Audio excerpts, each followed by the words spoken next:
Cúpula pela Paz se inicia na Ucrânia sem a presença de alguns membros importantes, como China, Brasil, do caso dos Estados Unidos, Joe Biden, da ONU, Antônio Guterres, e alguns outros países chamados Sul Global, e com uma clara divisão entre os países, entre alguns que defendem uma ajuda mais efetiva à Ucrânia, como por exemplo Estônia e o próprio Estados Unidos, enquanto alguns países criticam a falta de convite à Rússia. O que será que de fato vai sair dessa resolução? Brasil, pessoal, critica essa postura que está sendo adotada na Suíça, garantindo que China e Brasil podem estabelecer um processo de paz. Vai lembrar que o New York Times, ele divulgou, pessoal, com exclusividade, o rascunho de um documento, de um tratado que seria assinado lá em abril de 2022 entre Rússia e Ucrânia, pedindo pela paz. O que será que tinha nesse documento? Para finalizar, pessoal, falar um pouquinho também sobre Israel, em que passam grandes protestos contra Benjamin Netanyahu, sim, milhares foram às ruas contra o atual primeiro-ministro, e uma guerra entre Líbano e Israel que parece cada vez mais próxima. Vale lembrar que é uma pressão, inclusive, em cima dos Estados Unidos, para saber quando que os americanos vão exigir que Israel respeitem as deliberações da ONU. Se vocês querem entender um pouco mais sobre esses assuntos, e muito mais também sobre geografia, geopolítica, atualidades, política, polêmicas, enfim. Tudo para você se manter sempre bem atualizado. Já se inscreve no canal, deixa seu like, compartilha esse vídeo, que eu, professor Ricardo, conto muito com a sua ajuda. Belezinha? Para quem não me segue no Instagram, @prof_Ricardo Marcílio. E pessoal, recado rapidinho da nossa parceira do canal. A bota Thunderbell é muito versátil, feita para uso urbano, tático, trilhas e até mesmo com EPI, pois possui CA. Possui um sistema anti-perfuro feito de material balístico que protege seus pés de pregos, vidros e outros objetos perfurantes. A sua palmilha garante maciez e conforto similar a um tênis, mas tem muita resistência na sua construção, com um solado colado e costurado que resiste até 300 graus. O couro no book é fácil de limpar e a bota é muito ventilada, garantindo extremo conforto. É 100% nacional e vem com 180 dias de garantia contra defeitos de fabricação. Então clica no link que está na descrição e usa o cupom para um desconto especial para garantir já a sua bota Thunderbell. Bom, galera, então bora lá pro vídeo, ó. Como eu falei para vocês na nossa introdução, a cúpula na Suíça, ela de fato começou com a presença de cerca de 80 países. É fato que algumas ausências, elas são bastante sentidas, né? O próprio Brasil, galera, que é um dos representantes dos BRICS, o chamado Sul Global, da China, que talvez seja a principal referência, né? Poxa, por que que a China não está participando? A gente teve até uma palavrinha do Jake Sullivan, para quem não sabe, né? Um dos conselheiros ali do presidente dos Estados Unidos, um representante do Estado americano, que ele deixou bem claro o incômodo com a ausência da China na reunião. Inclusive perguntando, China, a gente gostaria muito de saber sua opinião, você que fala que luta pela paz. Você considera que essa proposta que o Putin fez para a paz na Ucrânia é uma proposta de fato justa? É uma proposta que de fato pensa na paz? Por quê, né? A proposta que foi feita, ela é uma proposta que fala sobre alguns pontos que a Ucrânia deve respeitar para estabelecer o início de um processo de negociação. Dentre esses pontos estão o reconhecimento que todos os territórios que passaram por consultas populares que a Rússia organizou e que a Rússia contabilizou os votos, devem de fato pertencer aos russos. Então você pega Donetsk, Lugansk, Zaporizhia, Kherson, só que existem alguns territórios, primeiro, né, que não foi uma coisa reconhecida pela comunidade internacional, e existem alguns territórios, a exemplo de Donetsk, em que a Rússia só tem ocupação cerca de 40%.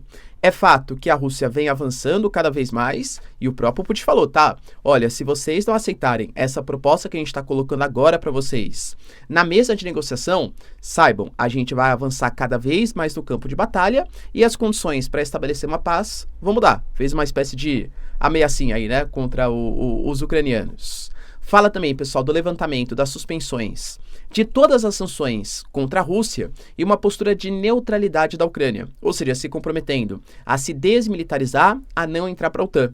Também fala de um processo de desnaz, enfim, né? Considero eu, tá, pessoal? Não tá explícito isso, mas como o Putin sempre fala que o Zelensky é um representante do NAS, enfim, né, que existe na Ucrânia, que é a saída do Zelensky, até porque a Rússia não reconhece o Zelensky como um governante oficial, visto que a Ucrânia não convocou as eleições quando deveria convocar. A Ucrânia fala que é porque estava em estado de guerra, a Ucrânia fala porque é um país não mais democrático, né? O Zelensky não é mais um representante legítimo dos ucranianos. Mas é fato que algumas medidas, algumas ausências foram sentidas, né? Falaremos inclusive aqui do Brasil. O Brasil justificou o porquê não compareceu. Como pontos positivos para os ucranianos, a gente pode falar que enquanto uns não compareceram, outros compareceram. Os Estados Unidos, por exemplo, por mais que os americanos não tenham mandado o Biden oficialmente falando, porque o Biden está numa campanha, num evento, né, de arrecadação de fundos para a campanha dele, lá na Califórnia, os Estados Unidos mandou a Kamala Harris, que é a vice-presidente dos Estados Unidos, lembrando que ela não vai participar do segundo dia, tá? Também porque está indo para o evento, agora vai ficar só, entre aspas, o Jake Sullivan. Mas os Estados Unidos, por exemplo, anunciou um pacote adicional de 1,5 bilhão de dólares em ajuda para os ucranianos, principalmente em reparação de infraestrutura. A gente sabe, galera, que os russos, grande parte dos ataques que eles fazem dentro da Ucrânia são com os chamados drones, né? Enfim, que eles têm um alvo bem específico, que é a questão da infraestrutura, de saneamento, estrutura de energia, e grande parte da estrutura energética está comprometida. Se não tem energia, é difícil para as cidades conseguirem funcionar, para a produção industrial e para toda a logística do país. Então é, de fato, um ponto importante. Só que, ao mesmo tempo, a gente teve alguns países que criticaram a postura dessa cúpula, alegando que a não presença da Rússia compromete a própria reunião. Para vocês terem uma noção, a nota que vai ser divulgada, isso exclusividade da Reuters, hein? Galera, a Reuters não é uma mídia pró-Rússia, convenhamos, né? Fala ali, bem explícito, que eles acreditam que alcançar a paz requer o envolvimento e o diálogo com todas as partes, e que os países tomarão medidas concretas para ter o maior envolvimento dos representantes de todas as partes nas próximas reuniões. Como fala representantes, não sei exatamente, né, se é uma referência à Rússia, penso que sim, ou será que os representantes são os aliados da Rússia, considerando que, sei lá, Brasil, China ou os BRICS, países do sul global seriam esses representantes. A América Latina, por exemplo, a Colômbia não participou, o Brasil não participou. Os dois principais representantes foram Gabriel Boric do Chile e o Javier Milei, né? O Javier Milei, de fato, o pessoal, ele é bastante parceiro aí do Ocidente, do G7 e tal. Então foram os representantes latino-americanos que participaram dessa cúpula. Mas a cúpula da Suíça viu que não há possibilidade de estabelecer uma paz sem a Rússia. Mas, ao mesmo tempo, a gente teve, por exemplo, a Kaja Kallas. Kaja Kallas, que é a chefe de governo da Estônia, deixou bem claro que não dá para discutir um processo de paz enquanto a gente países, né, achar que uma paz seria estabelecida colocando Putin e Zelensky numa mesa de negociações, sendo que o Putin é o agressor, o Putin é o invasor. Então o processo de paz seria como? A Ucrânia aceitar perder alguns territórios por invasão militar, uma coisa que, segundo a Kaja Kallas, está fora da Carta da ONU, dos princípios da ONU. Então ela fala que para ter um princípio de processo de negociação, precisa, ao menos, que a Rússia retire todas as suas tropas dos territórios que foram invadidos. Até da Crimeia, será que ela considera? De novo, né? Existe o mundo ideal e existe o mundo real. Será que, de fato, a proposta dela coincide com a realidade? Mas vai lembrar, pessoal, também que os países bálticos, eles estão extremamente preocupados, né, com as ações da Rússia. Os países bálticos, a Polônia, a Romênia, a Bulgária, a própria Finlândia, são países fronteiriços ali com a situação e que demonstram, de fato, uma grande preocupação, tá? Só que, por outro lado, a gente teve, por exemplo, a Turquia. A Turquia não mandou o Recep Erdogan, mas mandou o seu ministro das Relações Exteriores e deixou ali bem claro, pessoal, que a proposta da Rússia, independente das condições que os russos colocaram, já mostra um raio de esperança, já mostra que os russos estão dispostos a negociar.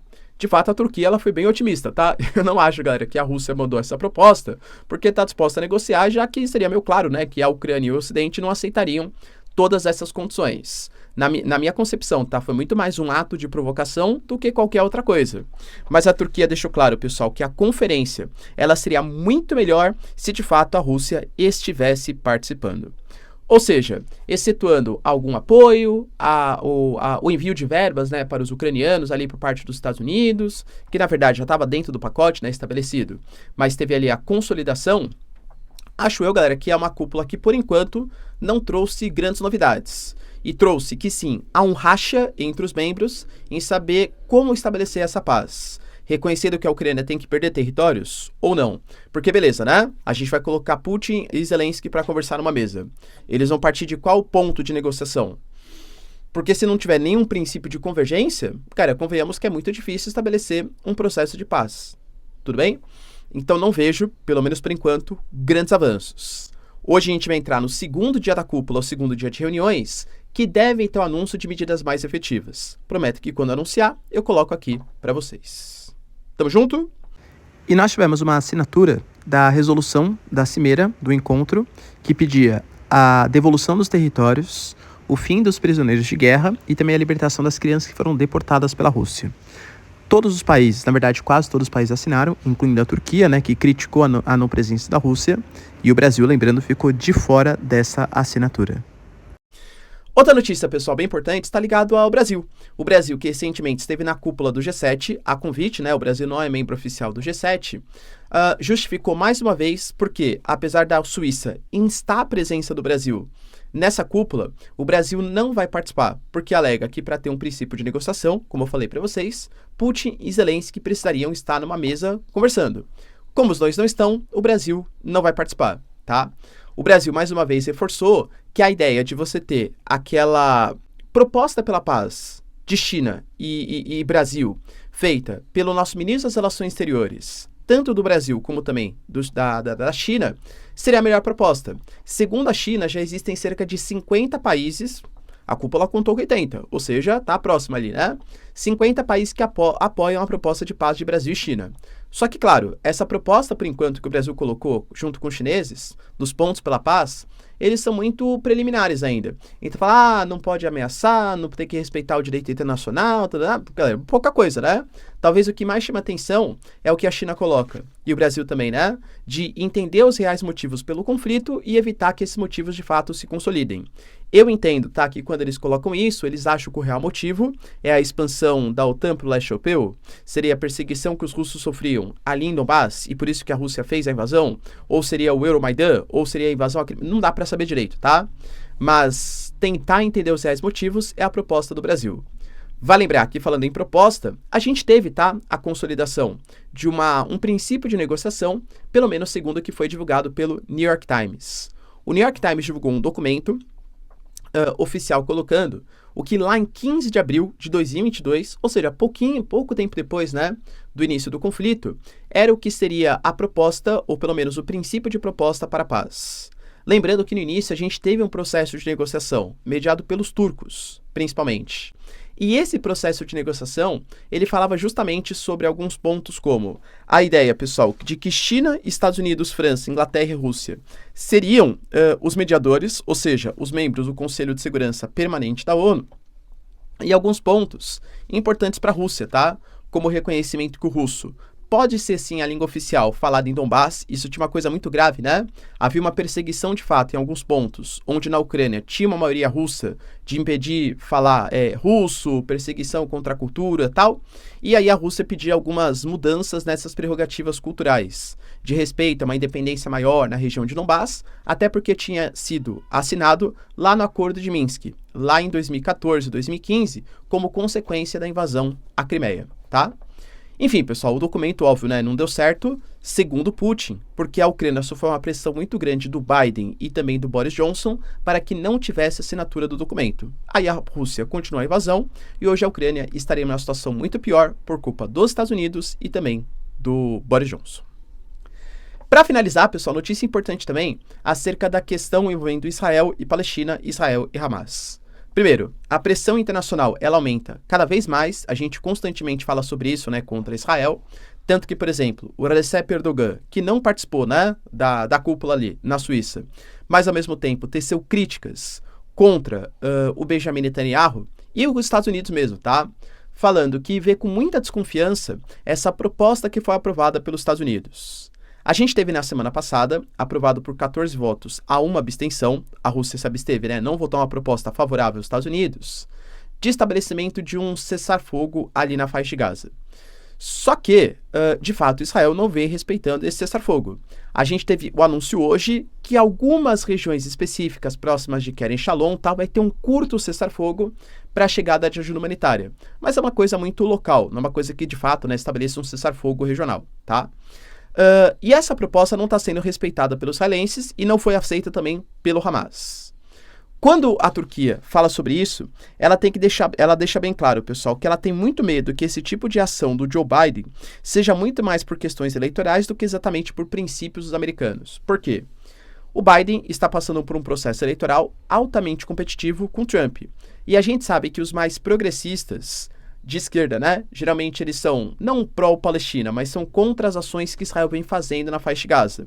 Além do que, essa ação de Israel na faixa de Gaza desagrada muito alguns países árabes, que inclusive alguns deles são aliados dos Estados Unidos. Aí se os americanos mandarem um apoio muito grande para o Benjamin Netanyahu, mesmo ele promovendo essas ações, isso poderia afastar alguns países árabes da sua área de influência, da área de influência dos Estados Unidos. Então a Turquia fala que tem muito medo e que os americanos deveriam ouvir um pouco mais a voz das universidades, porque os Estados Unidos está acordando para que Israel representa no Oriente Médio. Falou também, galera, que a resolução da ONU é um passo, mas que não é um suficiente, que os americanos eles têm que cobrar, eles têm que pressionar para que Israel respeite as delimitações, inclusive fazendo uma comparação ali pesada, hein? Assim, olha, a ONU é um órgão que ainda goza de grande representatividade internacional. A gente tem que pressionar para que todos os países respeitem as deliberações da ONU, para que a ONU não acabe virando uma Liga das Nações, ou seja, um órgão com pouquíssima credibilidade. Na minha concepção, pessoal, convenhamos, até já virou um pouco, tá? O Brasil também fala sobre isso, né? Olha, a gente precisa reformar o Conselho de Segurança da ONU, precisa cobrar medidas mais efetivas, porque os países não respeitam mais a ONU, as grandes organizações, enfim. Então a pressão em cima de Israel e dos Estados Unidos é grande, é fato. Só que a gente teve protestos internos também para pedindo cessar-fogo, principalmente dos familiares dos reféns. Porque, de novo, pessoal, existem vários reféns que ainda estão ali na faixa de Gaza, e por mais que Israel faça alguns tipos de ações, e tenha resgatado alguns, inclusive, recentemente, a gente teve morte de outros, por exemplo. Então, é um pedido dos familiares para que Israel negocie com o Hamas. Enquanto isso acontece, a tensão aumenta na fronteira norte com Israel. Na fronteira norte de Israel, a gente tem o Líbano, e o Líbano não é que inteiro não gosta de Israel. Tem problemas fronteiriços? Claro que tem, tá? As fazendas Shiba, tem a questão, por exemplo, da disputa do mar Mediterrâneo de áreas de pesca. Então, tem alguns pontos de tensão. Mas, principalmente o Hezbollah, que é uma milícia que surgiu lá no final da década de 70, começo da década de 80, graças à Guerra Civil do Líbano, ou que Israel chama de Operação Paz na Galileia. O Hezbollah é uma milícia xiita muito aliada dos iranianos. Faz parte do autodenominado Eixo da Resistência. Desde o dia 7 de outubro, Israel vem trocando constantes ali, agressões com o Líbano. Só que a coisa está ficando mais pesada. O maior ataque que Israel sofreu desde o início da guerra contra a faixa de Gaza, de fato, foi vindo do Líbano, foi vindo do Hezbollah. E isso vem piorando cada vez mais. A gente teve a notícia, pessoal, que caças da força israelense atacaram armazéns de armas e instalações militares. Isso já provocou mais de 100 mil deslocados no Líbano e, segundo Israel, 80 mil deslocados do norte de Israel. Israel já deixou bem claro: Líbano, se vocês não coibirem as ações do Hezbollah, porque o Hezbollah hoje ele é um partido político, ele é reconhecido como um agente político do Líbano. Israel fala: Líbano, não quero atacar vocês, mas se vocês derem anuência para a existência do Hezbollah, uma guerra pode de fato acontecer. E olha, de verdade, essa guerra está cada vez mais próxima. O problema é que uma coisa é você lutar contra o Hamas, um grupo que não é reconhecido internacionalmente por grande parte dos países e fica numa região, pessoal, convenhamos, que é cercada militarmente, tem pouquíssimo apoio internacional. Outra coisa é você lutar contra o Hezbollah, uma milícia armada, pessoal, extremamente poderosa, muito menos que Israel, claro, mas que faz parte de um grupo político de um Estado reconhecido internacionalmente, que é o Líbano. Isso pode gerar muito mais prejuízos para Israel e aí sim começar a envolver outros atores, como, por exemplo, membros do Paquistão, membros do Iraque, o próprio Irã, dentre outros membros internacionais. Beleza, pessoal? Deu para entender os principais acontecimentos? Se vocês curtiram o vídeo, então, já deixa seu like, se inscreve no canal. Tamo junto, beijos, abraços e tchau, tchau.